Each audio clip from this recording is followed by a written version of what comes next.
This job would be great if it weren't for all the people. Gotcha, yeah.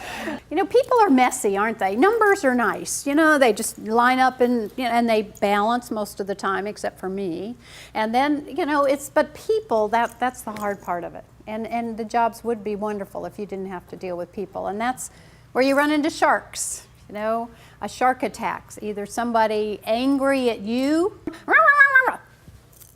and really we're going to talk about two things today. We're going to talk about when you have an angry person complaining, yelling, screaming, that kind of a situation. And then we're also going to talk about what do you do when you have a difficult coworker who won't, you know, cooperate, causes problems with you, or an employee whom you need to coach. Remember that it's very hard to change other people. We can only really change how we react to other people. And in our life, there's a very small circle of things you can totally control. What can you totally control? Your emotions, and sometimes I wonder about that, right? You know, have you ever, you know, yeah, right, your passion, you know, I mean, it's very hard to control your emotions. People punch your hot buttons. Or how about, have you ever tried just a habit, a bad habit? Lose weight, stop smoking, you know, sometimes I wonder about that.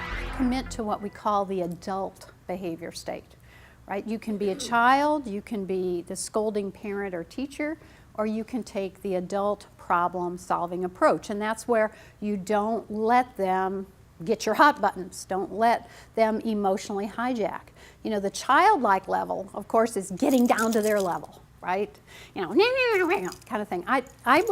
I saw an example of that a couple of years ago. I was flying into Pittsburgh, and it was very late at night. I was tired, and I called the hotel van to pick me up, and the phone rang and rang. It rang 25 times. I finally hung up, and I said, gosh, I must have dialed the wrong phone number or something, so I tried again.